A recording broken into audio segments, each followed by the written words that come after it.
नमस्कार दोस्तों, आज मैं आपसे बात कर रहा हूं एक आदर्श नेता के एक और गुण पर। वैसे तो आदर्श नेताओं में बहुत सारे गुण होते हैं और बहुत सारे गुणों के आधार पर एक आदर्श नेता का निर्माण होता है, परंतु एक ऐसा खास गुण है जो अक्सर नेताओं से बात करने के बाद, अच्छे राजनेताओं से बात करने के बाद मुझे पता चला और मुझे लगता है कि मुझे ये गुण आपको बताना चाहिए। अच्छा राजनेता या आदर्श राजनेता वो कहलाता है जो यदि स्वयं कष्ट में रह रहा हो तो भी अपने क्षेत्र की जनता के कष्ट दूर करने का प्रयास करे।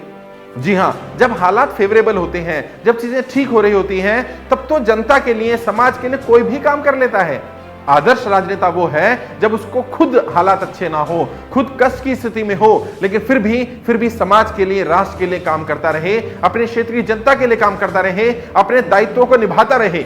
ये आदर्श नेता है।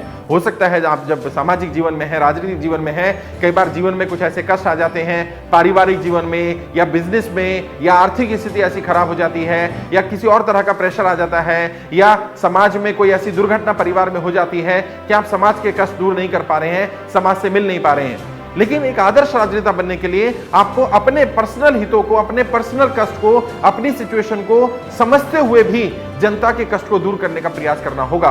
उस हालात में भी जब आपको एक साधारण व्यक्ति शायद अगर आप राजनेता नहीं होते, एक साधारण व्यक्ति होते, तो शायद आप जनता के या दूसरों के समाज के कष्ट नहीं सुनते, उनकी समस्याओं पर बात नहीं करते, उन्हें नहीं जानते। लेकिन क्योंकि आप राजनेता हैं तो अब ये आपकी जिम्मेदारी बनती है कि भले ही आप कष्ट में जी रहे हो, भले ही आपका समय अच्छा नहीं चल रहा हो, फिर भी आप अपनी क्षेत्र की जनता के कष्ट को सुनने का, उनके समाधान करने का प्रयास करिए।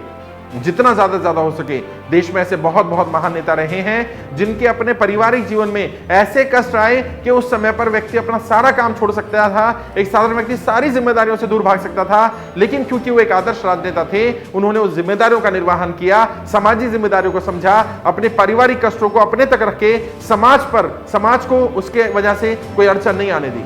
यदि आप भी एक आदर्श राजनेता बनना चाहते हैं, एक ऐसे राजनेता बनना चाहते हैं जिसकी समाज में तारीफ हो, समाज में इज्जत हो, लोग आपकी बात करें, आपकी तारीफ करें, तो आपको भी इस गुण को सीखना होगा कि यदि आप कष्ट की स्थिति में भी हो तो भी अपने क्षेत्र की जनता के कष्ट को, उनकी परेशानी को सुनने का और उनके समाधान करने का प्रयास करिए।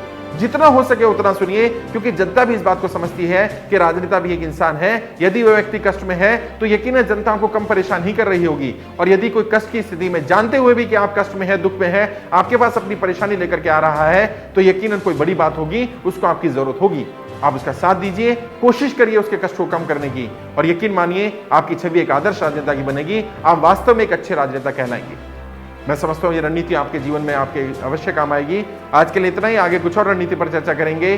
जय हिंद, जय भारत।